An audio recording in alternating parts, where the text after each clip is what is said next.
And I think there's a couple of things that are really interesting about like being that virtual influencer is that like some advantages they have that humans don't is like their adaptability. So like for one, I mean they don't age, so like they can be the same look Yeah. for like fucking decades, whereas an influencer probably has like a 5-10 year window if that like when they're like in their prime. Yeah.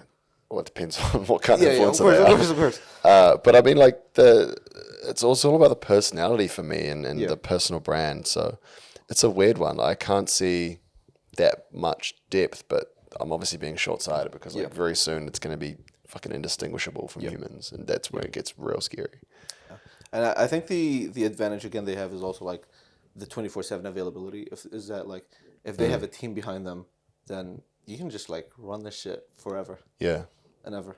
But Like the funny is like it's the flaws that make yeah, humans human. yeah, And like the not knowing, but like if it becomes too safe, but then like you could always build those into the AI. Like it's like yeah.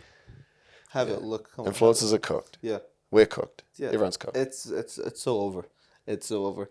And like the yeah, I don't know because like the OG person that comes to mind is Lil Michaela, and she started on Instagram and like again she looked like when you look at her you don't think it's AI, but it's one of them ones where like if I tell you it's AI you're like okay that makes sense, but like them on their own, which is the scary part. This was back in 2017, mind you. Like this was back when like AI was like laughable, like generative AI anyway.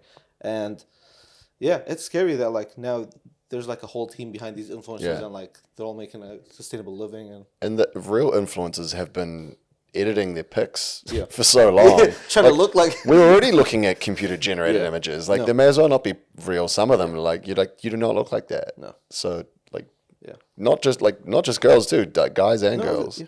The whole thing.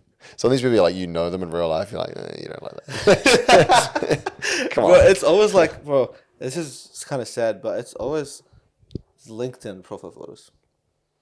I feel like LinkedIn profile photos is like catfish haven, you know? I don't know. What are you on LinkedIn for? I don't know. No, okay, hold on. Don't do this. Pause. I don't know. There was the whole trend. Like, one of the first things people on LinkedIn were, like, going crazy about when AI was coming out was, like, AI-generated headshots and stuff, which, I mean, we've got our own photo wall in Taz. Yeah. Like, all our pics Yeah, clean. yeah, We don't do that shit. yeah. Wait, We don't have need you, AI. Fuck you, AI. Yeah, no. I love AI. Yeah, I think just one last thing about these like virtual influencers is that the argument that they're not as authentic as real life humans. But I think that like the proof is in the pudding. Like you don't get to 500,000 followers without like having a bit of like connection with your audience, and like especially if the team behind the virtual influencer are like so in with the current times, I don't think you can fail. Yeah. The big thing about the virtual influencers is the barrier to entry is so much lower. So like, Yeah.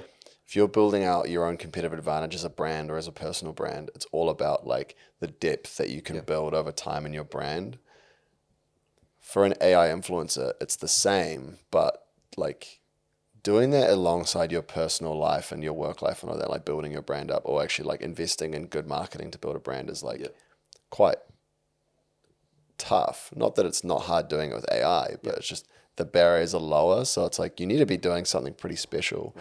You need to have like a great character or great stories you're telling consistently to really maintain that.